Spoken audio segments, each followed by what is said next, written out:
Hello, good afternoon, everybody, and welcome to this week's Friday live session. I'm really looking forward to this one. I've had a meeting with Andy about a month ago on this topic, and I was really excited about it and really overjoyed that he was going to do a live session with us today. So the reason for these sessions is always to try and showcase some great work and some innovation that can drive public sector reform, which is my big thing. In a minute, we will go through around the panel and just do a quick 60-second introduction, and then Andy is going to drive us through this session. So I'll just kick off with a quick 60 seconds. I'm Anthony Lawton. My big passion is public sector reform. I'm doing a lot at the moment on AI and how AI can influence and improve what we do and how we do it. I've got a book coming out in a few weeks called The AI Strategic Edge. So please stay tuned on my LinkedIn platform for that. It's coming out soon. So I'll just go clockwise and go to Abir next. Hi, I'm Abir Itrakchi. I'm a pharmacist by background, but I've spent the last 10 years or so working at this intersection between the NHS and kind of innovators and industry and trying to bridge that gap. So I currently work at Imperial College Health Partners, which is the innovation partner for the NHS in Northwest London. So we get lots of opportunities to try and implement some of this stuff in the system. Brilliant. Over to Liza. Hi everyone, I'm Liza Collins and I've worked in the NHS for over 30 years, and for over 25 of those years I've been working in and leading transformation, service improvements and service development, and leading healthy, high-performing teams. And I'm really passionate about cleaning up culture. Wow, brilliant. John, next. I've done some work with integrated team to help them to look at new ways of working through reform and relational working and linking in with local government. So my main work is in redesigning services so that they are completely different to how they are today. Fantastic. And then finally over to Andy, and then Andy can kick off with some slides as well. Sure. Hello, everybody. My name's Andy Wilkins. I run a small think tank called Future of Health, and does pretty much what it says on the tin. I've been working pretty much in the last 10 years, sort of floating in a sort of helicopter role, doing various roles in healthcare, and really getting to see some of the systemic issues and nature of where things are at the moment and where they could be. So a lot of my work is now looking at that big picture and trying to encourage and provoke health and social care and the public sector to think big, to reimagine themselves in a technology-enabled 21st century. So I do some advisory and consultancy work, but I also pioneered a new program from Imperial College, which is leading systemic innovation in healthcare. So taking a lot of these ideas and delivering that out as a program for executives, policymakers, health system leaders, and industry leaders to reimagine and rethink how we do health and care in the 21st century. Fantastic. Andy, just whilst you're bringing those slides up, I forgot to say at the start, there's already a few people saying hi in the LinkedIn comments sections. That's brilliant. If everybody can engage as much as they want to, ask any questions they want, we will come to and pull them up on screen. Unfortunately, we can't respond directly back into the LinkedIn chat, but we will recognize them and pull them up and talk to them. So please do engage. That'd be brilliant. So I think if you just share your screen, I can click it on. That's great. Right, so topic for today, reimagining health's future in 3 horizons. And we're going to split today into 4 sections. So I'm just going to give a sort of 5 or 6 or 7 minutes on each of these sections, just to sort of do some scene setting, and then hand it over to the panel and we'll discuss that. But do please join in. So the 4 sections we're going to cover, first of all, setting the scene, really why we must reimagine the future of health. So that's trying to lift ourselves out of the muck and bullets and the stress of what was going on at the moment to sort of look at the bigger picture, the sort of background, the context, if you like, of what's going on, and why that calls for us to do some bigger reimagining. And then in this 3 horizons model, which I will explore in a little bit more depth and to let you know what it means, we'll look at Horizon 1, the current system, and look at some of the challenges that we currently face and why are they challenges, and is this relating to particular mindsets and approaches. We'll then spring into the future and start to think, given what we know and what's coming, what could a transformational future look like and why would that be desirable? And then the final session, we'll look at how do we bridge out of today's world to that future? So what are some of the pathways and principles and approaches that will help us to do that? All of it extremely current and relevant given the state of the healthcare system that we've got at the moment, and also the forthcoming 10-year plan here in the UK for the NHS.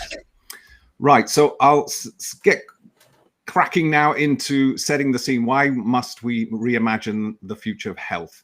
So I'm going to zoom out here to look at a much bigger picture. I'm actually going to zoom out beyond health into a bigger kind of where are we in the world, because there are forces and things going on at the world that are at the moment going to shape the health of our population and also the ability of governments and health systems to respond. So I'm going to start big. So just hold on to your hats. Hope you've had your cup of coffee and you can come with me on this kind of magic carpet ride into the bigger picture.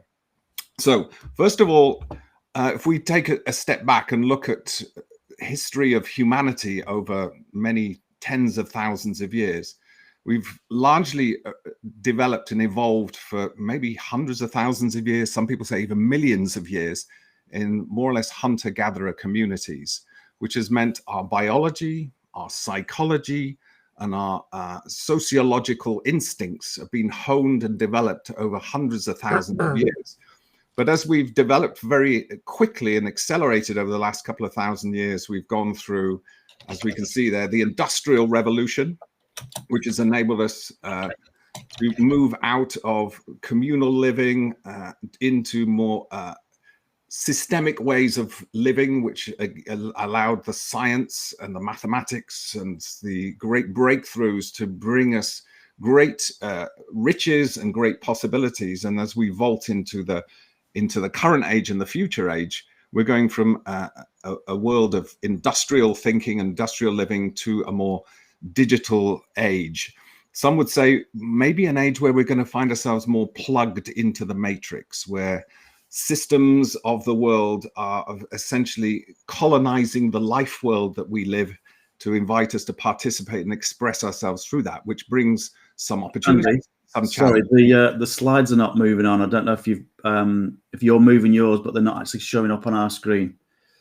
Okay, I'm still on the first slide, so that's the reason. Okay, excellent. Right, so we are in an age of radical transformation. However, as brilliant as all progress has been, and it's quite substantial, we've gone from the average age of about 45 with 1 billion people at the beginning of the 20th century to 8 billion people and an average age of in the 80s. So progress has been good on many levels, but we're now running into some big challenges. So if we look at the total economic system of the world, which is about $100 trillion of activity, most of that involves extracting from the planet in order to get the resources to make the things that we buy and sell. But most of that gets dumped back into the planet as trash and pollution. And as we've grown the economic system, what we're doing is extracting from the planet faster than it can regenerate that, and dumping it back into the planet faster than it can be processed. So we've got a bit of an issue here. And that issue is also driven by a global financial system, which requires perpetual growth. At the moment, the global finance system is also in debt, about 100% of GDP of the world. So there's about $100 trillion of debt, which is in some ways borrowing from the future to fund today. But of course, we've got to pay it back. So not only have we got to generate wealth to run what we've got today, we've also got to sort of pay that debt down. So the net effect of that is that we have an economic system that requires perpetual growth to sustain itself. And it doesn't take much to realize that you can't have perpetual growth on a finite planet. So Houston, we have a bit of a problem. Now, there is, of course, recycling and the circular economy that's now starting to come in, but that's still 1 or 2% of the entire global economic system. So we're just at the beginning of that. Now, why is this relevant? It's relevant because this global activity lies underneath why we're starting to see global warming. We're starting to see impacts not only in the environment, which species extinction and pollution of oceans and all of those sorts of things, but also building tensions into the world as we compete for the remaining resources. Now, that's going to have impact on health in the future in interesting and new ways. One is it's going to put some economic challenges to us, but it's also, with a warming planet, going to lead to new sorts of health challenges, whether it's tropical diseases spreading north into Europe. The UN are forecasting 1 billion people on the move for climate change in the next 10 years. So the demographics, the nature of disease, more heat stress, there are going to be new demands on our health systems moving forward. Now, so if that's a little bit gloomy, and this section will be a little bit gloomy, and apologies for that, but we're also standing at the dawn of the greatest breakthroughs in science, medicine, and technology in human history. So there are new tools, new capabilities coming through at an accelerating rate. So we have the opportunity, should we choose to use it, to use new technology in new and exciting ways to address some of our challenges and rethink what we're doing in new and interesting ways. However, technology is both a force for good and can also be a force for bad. So let's just explore that for a couple of minutes. So when you look out in the world and you read the news or watch the news, you see many of people talking about a polycrisis, a crisis of crises is mushrooming up around the world, whether it's political crisis, conflict, social crisis, inequalities, obviously the environmental crisis and others as well. The meta crisis is a kind of analysis of that, saying there is some common generator functions that are operating within, if you like, the operating system of humanity at the moment that causes that. But we have to take this and look at this very, very seriously, because as our technology accelerates, we're rapidly acquiring the power of gods. And you can see that certainly through AI and what's coming through. But will we have the wisdom of gods to know how to use it?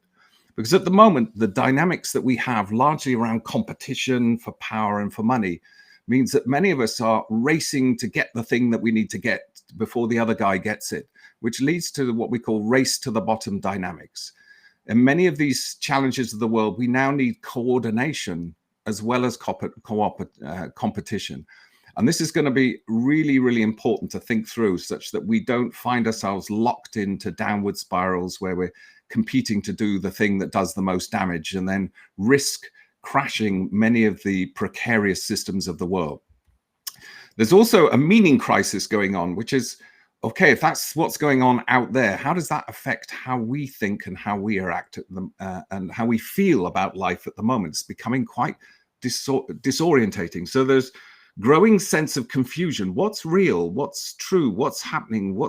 There's a lot of uncertainty at the moment, which is obviously causing a destabilization for people, destabilization for social conversations, and destabilizing politics as well, leading much more radical and some would say populist approaches to politics.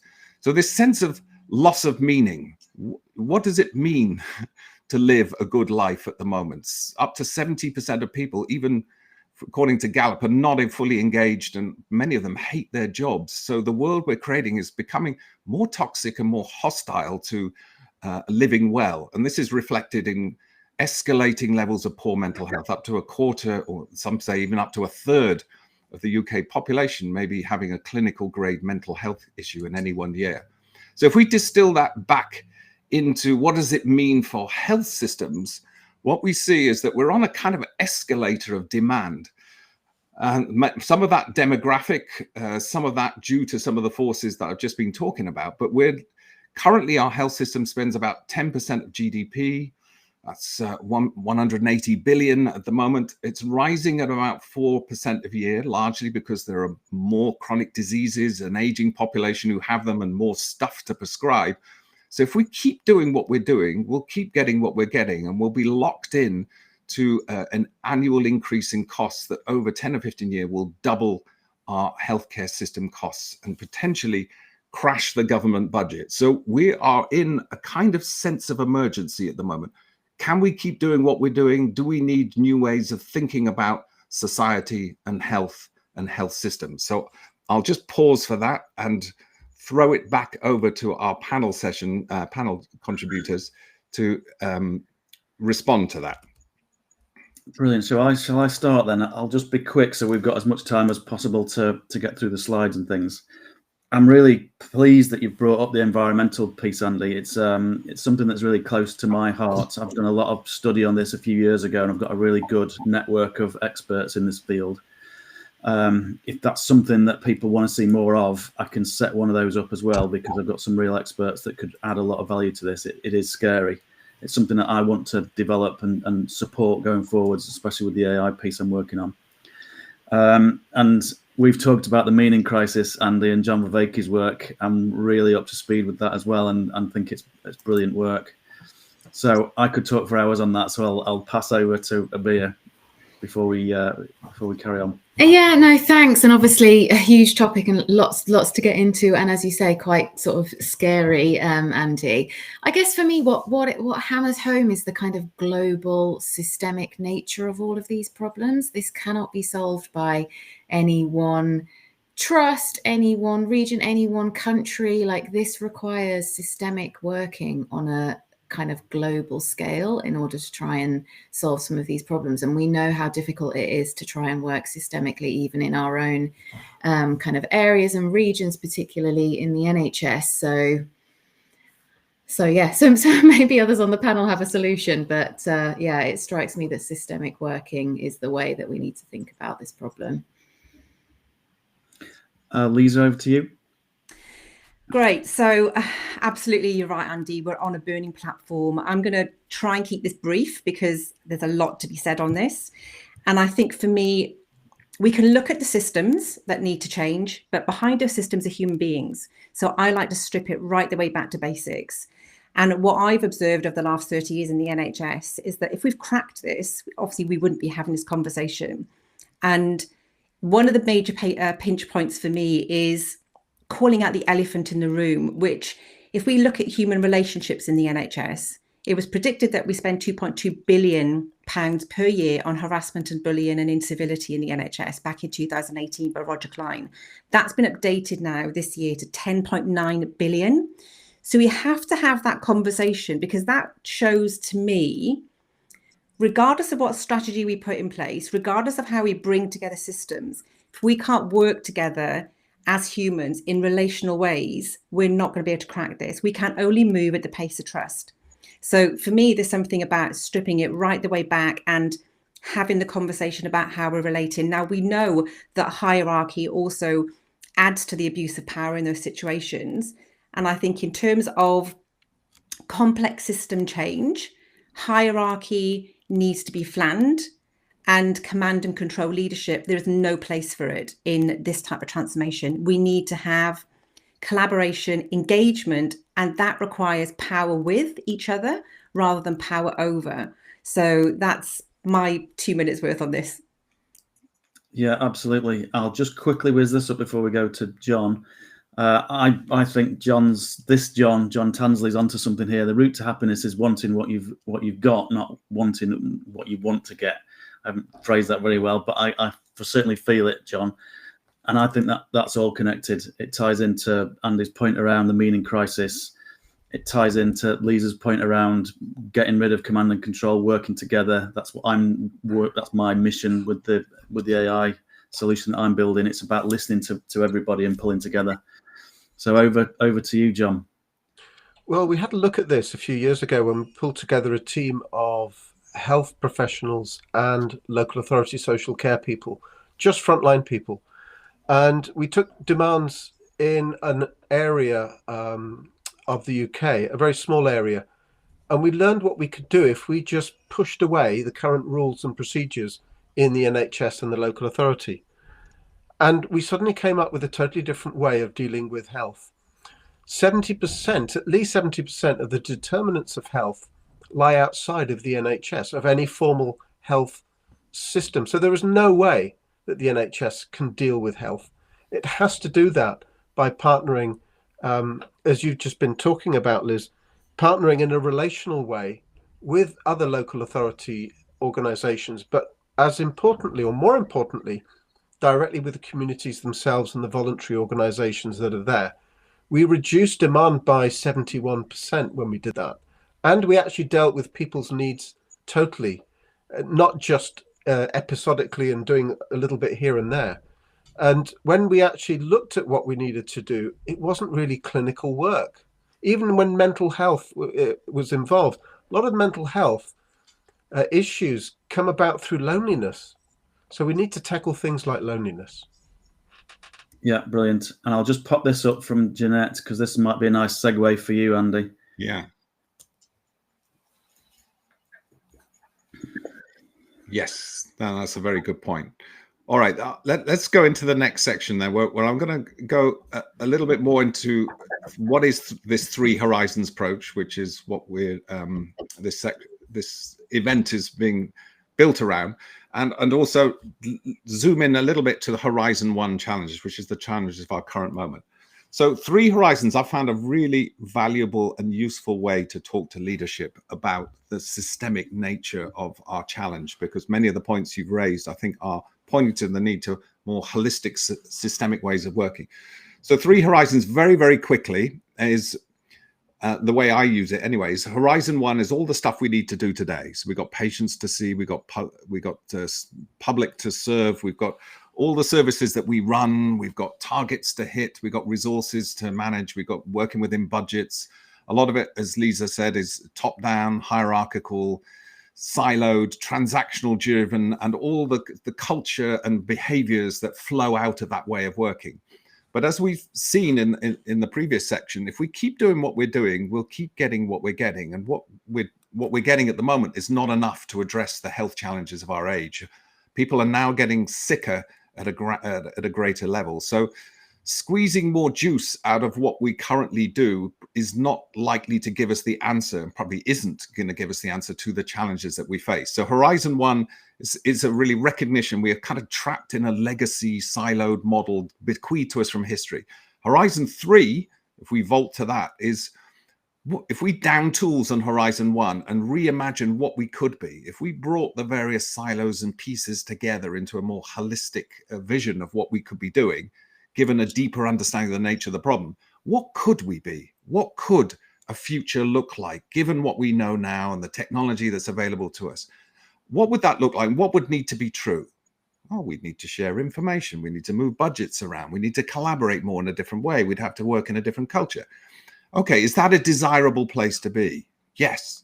Horizon 2 then becomes, what are the bridging transformational initiatives that can bridge us out of this Horizon 1 world towards that future? So most leaders, when you position things like that, get it.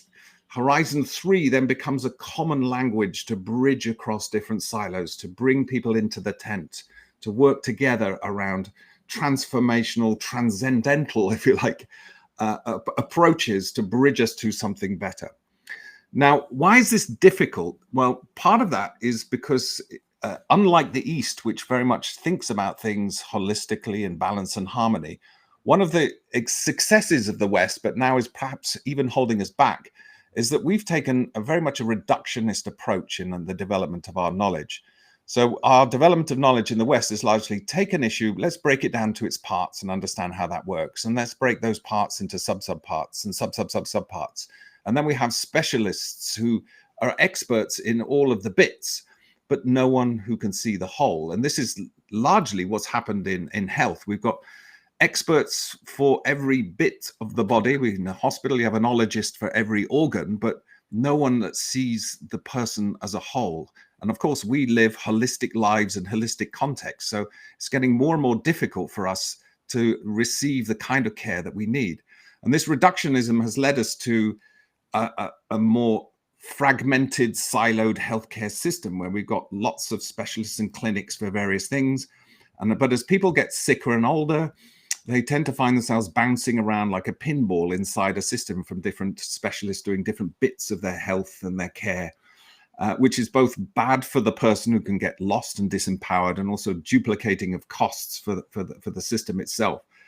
And a couple of indicators just to show why this model is kind of failing us. We've got huge amounts of people clogged up in waiting lists, lots of excess deaths. As we talked about, we've got lots of multiple long-term conditions growing. We got huge amounts spent on chronic conditions where bits of health are delivered by bits of people. We've got a mental health and workforce crisis because people are burning out, trying to do more with less. And we're pretty much hitting the limits on there. We've got huge numbers of vacancies. And we've got a cost curve that, as I mentioned before, is going out of control. So our current model is broken. And if the 10-year plan is simply squeeze more juice out of the current model, I worry significantly about that. So let me stop there and hand that back to the panel to kind of reflect on the way that we do healthcare is broken. We do need something different and more systemic. I agree 100%. So for me, it's all about command and control, scientific management. We're most efficient when we're in our silos. That's been the root to all these problems and the dysfunctions, because everybody's operating with their own little set of KPIs and their own little worlds, and they completely lose track of the patient. And the flow between each section within that entire system is just broken every time. And the levels of waste and failure demand and dark matter that the lean gurus would tell us about, and I know Chris Cooper's on today, is incredible. The amount of waste is incredible. So I'm with you 100%, Andy. The current system of just trying to flog people to death to trying to get more out of it, squeeze more juice out of it, has to be a thing of the past. We've got to move on. So yeah, I could talk forever on that, but I'll hand over to Abia. Yeah, no, I mean, completely agree. We can't keep doing what we're doing. But I guess one of the key challenges of trying to move to a more preventative, more kind of future digital-based model is, I guess, funding. I mean, there's many challenges, but funding is such a huge challenge, particularly because there will be a need to double run. So we need to carry on running current services while establishing a new way of doing things. And that is going to require a huge amount of energy, resource, and in particular funding. So I think it links back to the earlier point around, there is no funding in the system. We're all in debt. And obviously all of the recent announcements within the NHS this last week or two are only going to potentially add to this issue. So yeah, lots to try and kind of work through and find imaginative ways of doing some of this stuff, but it does need a fundamental rethink. Yeah, brilliant. I'll just pull up a few comments in a minute, but over to Liza first.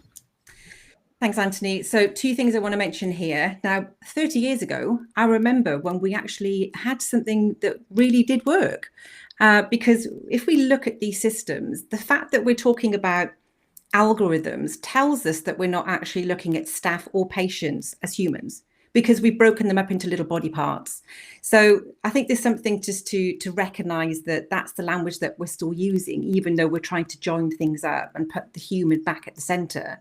30 years ago, when I started as a clinic coordinator, I handheld the patient from the moment the referral came in, spoke to the professor, got them on the waiting list, got them into clinic, and handheld them through the whole process. What that meant for me as a member of staff was that I cared about that patient. What happened, and I remember when it came in, when we broke it down into parts for efficiencies, was then when you're just dealing with the first part, and this is just a very small example within healthcare, if you're just dealing with referrals, you don't see the person behind it. You've done your piece of work, you hand it on to the next person on that assembly belt. And that's the step one of this error, because I've lost the connection then to that patient. It comes back to human relationships, that connection. And when the patient then calls up and wants to find out where they are in their algorithm, nobody's got an overview. So I remember when this fragmentation actually started, we didn't have money back then and we still had complex challenges. So I think we kind of missed an opportunity when we broke things down further all those years ago. And the second thing I wanted to mention, I love the chart of the 3 horizons. And I think there's something to be said about understanding who's meant to be in Horizon 1 and stay there and hold that tent pole down, because there's almost like an assumption that everybody can move through Horizon 1, 2, and 3. But I think it's also worth noting that what I've observed over the last 30 years, there are some people who need to be in Horizon 1 and they need to stay in Horizon 1. And then there are some people who need to be in Horizon 2 and 3. I've always been running to Horizon 2 and 3 and been frustrated in Horizon 1. So how can we sort out the people who are rising to the challenge, who want to be in Horizon 2 and 3? Let's champion them to do the work and honour the people in Horizon 1 for the work that they're doing and not try to drag them along as well. But if they have the appreciation of the overview of the picture, but recognising that we might not need to drag them into Horizon 3, it's okay for them to stay where they are and just hold that steady. Yeah, brilliant. I'll just pull this up just to make the point that I feel, and it might be because I'm in my own little social media bubble, but I do feel that more of us and more of us are starting to realise that the Horizon 1 is never going to work. And this is a great comment from Paul, and Paul's getting agreements from the rest of the people on LinkedIn. It's a really good LinkedIn chat, by the way. I'd recommend everybody to read through all the comments. I think this is happening. I think there is momentum, and I think we're all coming at it from different backgrounds and arguably some different education areas, but we're all agreeing. So what we're all saying, I think, compounds to a universal truth. So I'll hand over to John. What we found, based on what Andy, the last slide that you brought up, is that a lot of the increase in demand in the NHS is caused by the way that the NHS actually works. It's not real demand. And as the NHS gets more inappropriately designed, that spiral of demand, which someone mentioned in the comments, just increases. And the second thing one of the things else you put up, Andy, is you talked about complexity. The NHS, especially with reductionism, is designed around very simplistic models of standardized care. And taking Lisa's point, if you actually look at how it works today, complexity doesn't have a chance of surviving within the transactional nature of the NHS. So what happens is the more complex the issues that people have, the more they bounce around the NHS, the more work gets generated and the less value that is created. And what's really interesting about this discussion is that, and Lisa, you are pointing to it, I talk to people who are now retired, who used to work in the NHS, and they tell me how they used to work. And they say, we used to be joined up. There never was a problem. We were able to deal with work in the community. We worked with local authorities. That was normal to us. What happened? What happened was a conscious effort by Margaret Thatcher to bring in what is now called New Public Management, which has sort of come around the whole of the NHS and the rest of the public sector. And it's, what are its principles? Reductionism, targets, departments, working in competition with each other. And it doesn't recognize complexity. It's about standardization. And a lot of the IT solutions that are coming in now, which are very easy to jump to, actually tend to not solve the root causes of the problems. They tend to paper over the causes and try and sort of, it's like sticking plaster solutions to change. So Horizon 1, for me, I find that what happens when you try and do Horizon 2 is that people try and bring Horizon 1 with it. And that doesn't work. You can't put Horizon 2 or Horizon 3 on top of Horizon 1. So you've got to get rid of that. You've got to start again. With the NHS, it is so broken that we really do have to start in new ways of thinking. It's not about just changing and improving. Yeah, brilliant. And just a couple of comments from the audience to just back you up there, John. Here's one from John Paul. Yeah, everybody's starting to see the dysfunctions. And for me, the command and control piece is when it gets difficult and targets are not getting met, the natural inclination for leaders at the top is to hit people with more targets, more bureaucracy, more reports, just creates more dysfunction, more failure demand in the system, dark matter, as Chris would say. And here is Chris's comment, which again ties into this. Failure demand in the NHS is crazy. It really, really is. When you start to see the world in this way, you just are overwhelmed by the levels of waste in there that's just creating chaos for everybody and tipping us into massive well-being problems. So over to you again then, Andy. Right, let me just call up next section. So thank you very much, everyone on the panel. There's some really good contributions there, and I do agree that Horizon 1, if the 10-year plan is all about squeezing more productivity out of the existing Horizon 1, then that's a massive opportunity missed. So I want to come on to now is thinking about, well, what could Horizon 3 start to look like? What might be considerations for reimagining what health and care in the 21st century might look like? And part of this is kind of expanding our brains to think about health in different ways, but also recognizing those huge, as we said earlier, huge amounts of innovation and new ways of doing things, new capabilities landing into this space.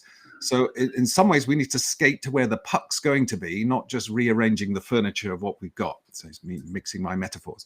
So, John, you've already mentioned this, that if we are to get a grip on health more broadly conceived, as many studies have done, this is just one of many from Australia, that it's actually the social, environmental, and behavioral health factors that have the biggest impact on health, not the quality of the healthcare.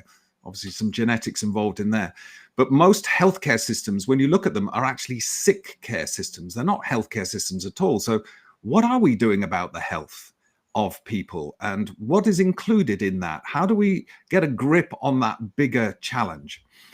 And it's important to think about that, because if we look at a sort of generic picture as along the bottom as people progress through life, we can start. Most of us do start fairly healthy, fairly well. Then there's some growing number of people at risk. We get long-term conditions, the LTCs, and then we'll probably end up at end of life full-time care. And what we're seeing is that sort of darker curve is moving left and up, which means that people are getting sicker earlier. They're getting more chronic diseases, more complications, more bouncing around, and more care, which means that we see the situation we have at the moment. So our collective challenge as a society, this is moving just beyond healthcare systems, is how do we bend that curve downwards so that people can live a longer life in a healthier condition, recognizing at the end of the day, yes, we all at the moment will end up dying at some point unless we cure death. So this question then is, well, if it's all these socio-economic, what is health? What do we mean by health? And if you talk to doctors, they say, well, not sick. The WHO had a go at this, which is a much more expansive notion of health, a state of complete physical, mental, and social well-being, and not merely the absence of disease or infirmity.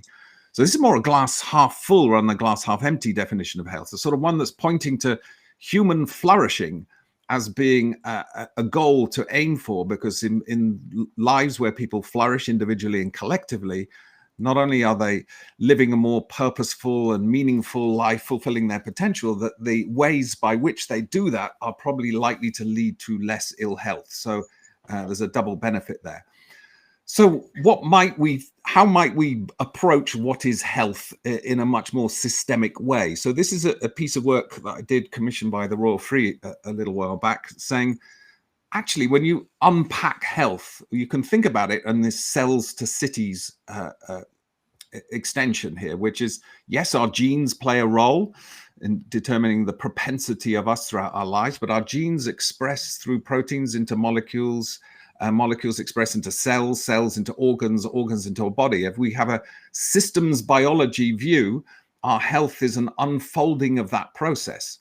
But we are embedded obviously in a cognitive frame. We make decisions, we get up and run around, we make decisions on what we do and our behaviors, but those are embedded in a social system. What family am I in? What community am I in? What jobs have afforded to me? How isolated am I? How engaged am I in life? And that's embedded in an environmental system. So all the contexts and the decisions we make and the behaviors we undertake in those contexts feed back into our body, either as augmenters for better health or toxins and stressors that can cause ill health. So if we're to take a step back, health is all of these things working as a dynamic system. And so it's interesting to take that frame, because at the moment, most of the silos of health are dealing with little pieces of that, and they're working on their own piece in glorious isolation of the rest of the picture. Now, what's coming through is masses of really exciting innovation, whether it's genomics and new immunotherapies to solve cancer, to work being done on the gut biome. There's some amazing work being done on how cells talk to each other in their own electrical language, and can we reprogram that and do regenerative medicine and solve cancer in different ways. There's huge amounts being done on understanding our cognition, why we think the way we do, how we make sense of the world. What is it that poor mental health is? Even psychedelics are now being trialed as a new way of dealing and contending with difficult psychological conditions.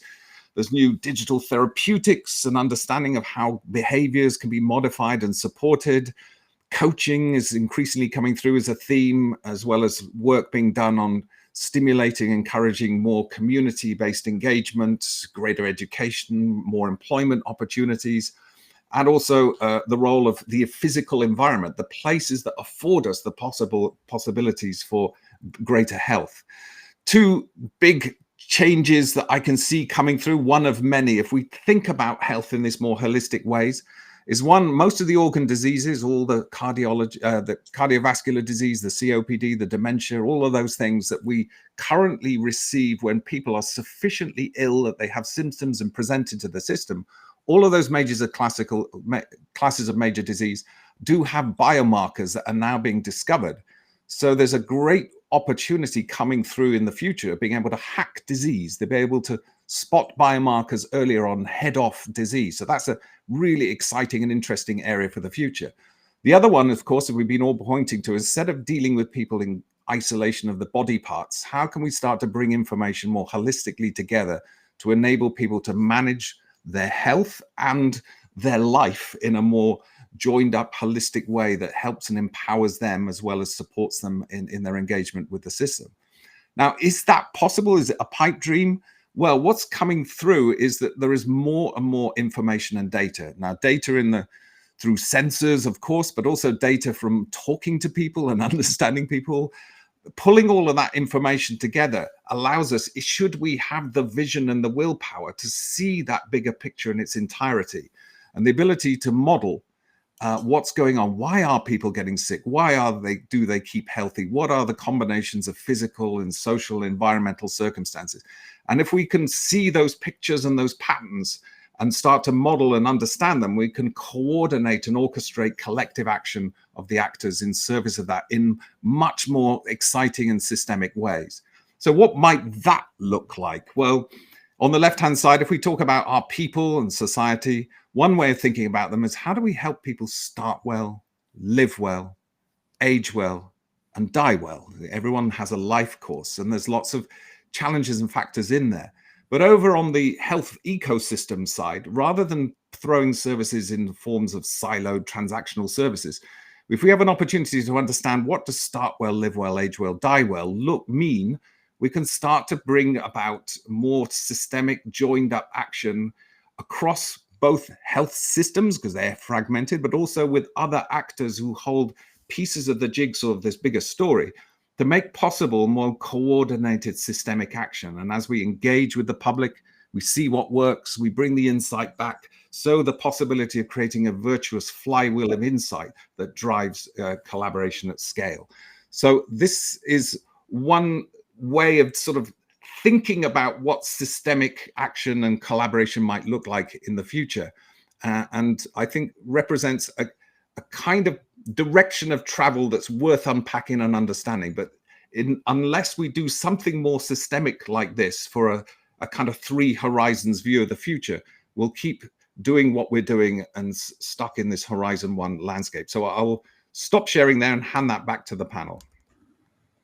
Brilliant. I think for the audience, we might overrun a little bit just because there's so much to talk about on this session. So if it's recorded as well, so if you have to jump off at 1, it will be recorded in the event itself, so you can always come back to it over the weekend. Yeah, I'm massively supportive of this view of us being more holistic. I've got Socrates on my desk every day. Always reminds me 2,500 years worth of wisdom, which is all I know is I know nothing. We've got to be open-minded, and we've got to move away from these fixed neural pathways where we just live by the same heuristics day in, day out. And that's my area. That's all I think about. We've got to open up. And for me, I think AI is going to be a massive, massive contributor to this change. Enabling, if we set it up correctly, we do a robust job, lots of governance, and we do it right, and then we have that open-mindedness, the change that's possible is immense. So that's sort of the journey I'm on. So I'm going to enjoy working with you guys to get us there. So I'll hand over to Abir. Yeah, I mean, agree. This is all incredibly exciting, the potential that's there. Although I can't help kind of worry about the barriers that I see. And I think there's a few kind of big ones that need to be overcome. So the incentives currently just aren't aligned to allow this kind of systemic, holistic approach to thinking about a person. So we need to be moving in the direction of outcome-based commissioning as opposed to the way things are done currently. I think there's then also the infrastructure piece. So you talk about AI, and we all know that fax machines are kind of a innovation in the NHS, and so trying to move towards that infrastructure to enable AI needs to be thought through quickly. And we're already experiencing these challenges on the ground where lots of this technology is here. Companies are trying to work with the NHS, but just trying to make it work, on a small scale, let alone on a larger scale, is really challenging. And then I think there is something in this whole, you mentioned kind of public-private.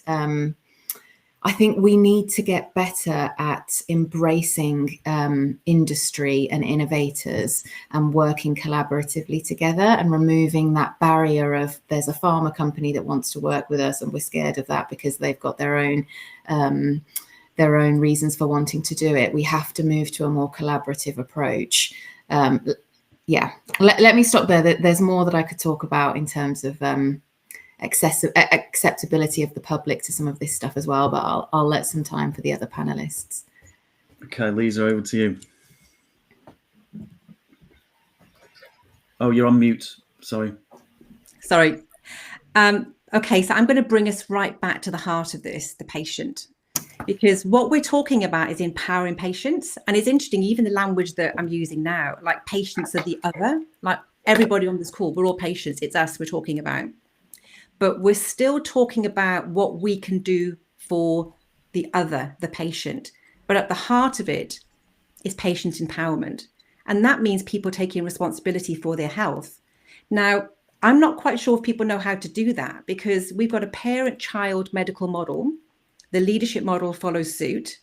So there's something here about how do we educate people to reclaim their power? And like I said, I'm not quite sure if all patients want that, because when I've done work in grassroots sort of health prevention areas, there's still very much a feeling of, okay, I can abuse my body with eating crappy food, boozing all weekend, and then take one pill to fix it all. So I think we have to recognize that within the patient population, which is also us, there are some people who are ready to reclaim their power and take their health in their hands. Some people maybe not, and some people don't know how. So there's something here to talk about the heart of this, which is the patient, and how to empower them, because it still feels like some of the language that we're using is othering. What can we do for patients without remembering we are the patients? So I just wanted to kind of just bring us back to the heart, the patient. I think we could do a whole hour just on that piece. Exactly. Oh, crikey. Over to John. Well, when you look at how the current NHS works, you find that the people's roles today are designed around reductionism. A nurse's role has been split. That used to be a nurse's role has been split into 11 different roles. Pathways are inflexible. They're completely inappropriate. They don't focus on what matters to people.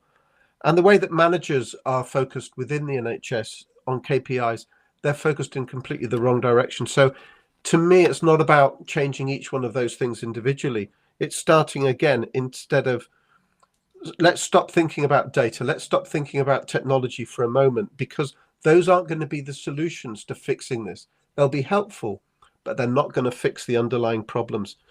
And even social prescribing, the way that a lot of organizations do it now, doesn't really work. It's just basically throwing something over the wall to another organization. the way forward that we've seen is looking at this systemically. It's about root and branch change, about reform, starting with the patient, starting with what matters. So what we did is we go to someone's house and ask them what matters to you. And most of the things are not to do with health, but it's affecting their health. And looking at their end-to-end journey through the system that we then developed for them.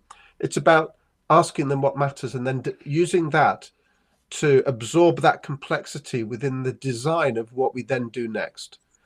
And actually, when we do that, it's not that difficult. What's really difficult is when we try and do it from within the NHS today, from say, how can we change what we've got? And we're not going to be able to change what we've got. I think we have to start again. We have to start again in those localities and communities so that people do then get empowered, and then it's do with, not do to. So that's kind of what I've learned from doing this for so long. Brilliant. Can I throw in a tiny bit of conflict just to see if we can get our viewing audience numbers up for these sessions? It's nice challenge, John. I would argue that the root cause is even further back than going to the patient, because I think we've got to change the management paradigms to enable us to do that in the first place. So I think I've been brought up university degree, qualified as a management accountant. So much of that is reductionist methodology and command and control. And it's just ingrained. It's just who we are. And it's really difficult to change that Horizon 1 without, first of all, getting into the heads of those leaders to get them to see, like I call it a eureka moment of being able to see there's another way that we can do this. And I think we have to get into that zone. And I'm just working with a couple of partners to focus on that so that we can open the door so that we're allowed to go and focus on the patient and go through Horizon 2 up to Horizon 3. But I think that's really key. But feel free to challenge me, because it'll add to the excitement of the viewing, I'm no doubt. Over to Andy. Right. Okay. So heading home now, and we're going to pick up on some of the themes that have been raised, excellent things raised by the panel there. So if Horizon 3 does open up the opportunity to see health more systemically and an invitation to come together and collaborate in different ways, how the hell do we get there from there? What are some of the approaches and the pathways that would be useful to have in mind in doing that? So this has been picked up. I spoke to a philosopher that I really admire, and he said, Andy, there are only three fundamental types of relationship, and these manifest in health as well. There's relationships of power. I tell you what to do, and you go away and do it. And a lot of healthcare has historically been quite paternalistic. A lot of our, as you said, Anthony, a lot of our health hierarchies are relationship power. You've got to hit these numbers, go away and make that happen. It's quite disempowering. It prejudice, or it puts forward and exacerbates a kind of top-down hierarchical, centralized, you do this and we'll hold you accountable. There's transactional relationships, which are somewhat better, but they're still very much in the mechanistic paradigm. And if you look at all the discussion about waiting lists and triage and how many minutes you've got to see a healthcare professional, a lot of the way that we do healthcare is built around transactionality. But the most important one in the type of relationship is relationships of care. This is a relationship where I'm not doing to you, as John said. It's how do I understand what it is that matters to you, and how with that insight can I mobilize what is required to help you improve your state, empower you to be able to look after yourself. And it's important to think about these lenses, because what are we innovating for? What I often see is that a lot of our innovations are innovating to strengthen relationships of power or to double down on transactions. But if we innovate from the perspective of deepening our care, a whole new set of possibilities arise, but it requires that orientation to look at the problem through that lens. And if we're going to go for whole person care and understand and work with people, we've got to look behind doing to bits of people to see the person themselves. What really matters to them?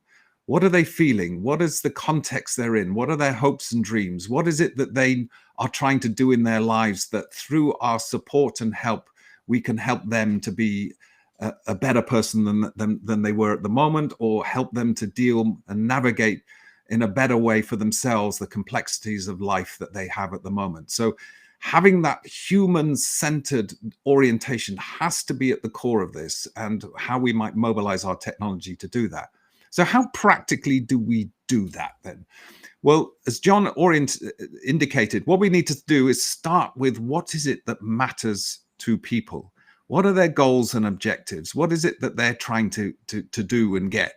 And use that as insights to co-create and co-develop services that pull from the richness and suite of the capabilities we've got in health and social care and technology and medicine, but pull those together in ways that work with people in pursuit and of their goals and what matters to them. And that could be either directly through empowerment, as Liza said, or as we broaden the health system to include local councils and other actors, how do we create the conditions in which healthy living is possible? Because that's another piece that also needs to be understood. So a little insight, I'll just finish off here with some work I've been doing with Suffolk and North East Essex Integrated Care System, which is to show this isn't just pie in the sky theory. I've been working closely with the leadership of that ICS throughout last year. So it's bringing together council leaders, hospital leaders, primary care leaders, social care and voluntary sector, and getting them all in the room to say, look, we all hold pieces of the jigsaw around helping people start well, live well, age well, die well. How do we start using Horizon 3 thinking to draw out what we could be collectively doing in Horizon 2 to bridge towards that future? And we did a piece of work on frailty to understand, how does frailty shape lives? Going out into the community, spending lots of time to understand that, and bringing that insight back to invite all these actors to come together to say, we all hold a piece of the jigsaw on frailty, but let's look at this whole picture and see how we can pull those pieces together in new and interesting ways. And that, if people are interested in that particular system's commitment to 3 horizons and this Horizon 2 approach of starting with the person, what matters to them, and work back to the services, have a check out of Future Shift, which is Suffolk and North East Essex Integrated Care Strategy, which you can find free to download on their website. It is possible, it is happening. It does make me feel that there is hope that maybe we can start to think in these ways, although there's many system barriers still there, as Abby mentioned. So I'll hand back to the panel now. Brilliant. Thanks, Andy. Just whilst we've got 3 minutes before the hour and people might have to go off for other meetings and things, are you going to share the slides? Because somebody early on said, would you share the slides? And maybe at the same time, you could share that link that you've just mentioned there. That would be fantastic. And I'd also just say to people, if you want us to drill into some of the specifics that we've raised today, just put those in the chat and we'll maybe have a think about, we'll do some more of these and drill into some more depth in some of those areas, especially if you're particularly interested. So do drop us a line in the comments and we'll go through them afterwards. I just think it's been a brilliant session. I won't waffle on any longer. I'll give the time to the rest of the panel. So I'll start with you, Abir. Yeah, I mean, and just a brief, I'm familiar with the work that Andy's done in Suffolk and North East Essex, and I think that's really highlighted that it is about relationships, which, I know has been talked about already here today. It starts with people. The change is going to happen with people, and yes, there are systemic barriers that need to be addressed. But what we can do as people that work in the NHS is try to foster those relationships and those new way of working, and bring people together and start to think differently. Brilliant. Over to you, Liza. Gosh, how can you finish on this? Because it feels like there's so much more to talk about. I think for me, 2 things stick in my mind after this conversation is, one, how can we empower patients? How can we encourage them to take their power back, be part of the conversation?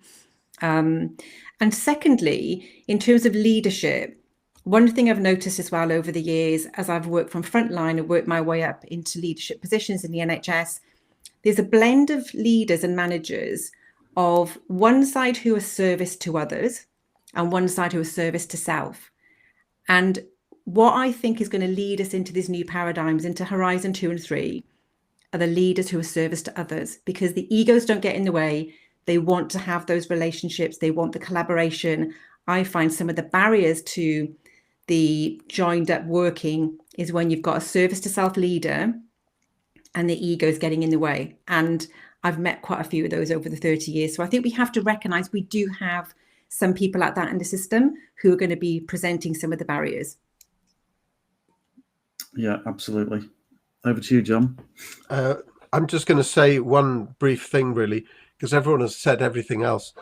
The only way I think this is really going to work is working with organizations in the middle and bottom up and all of that. It all gets swallowed up by what's already there.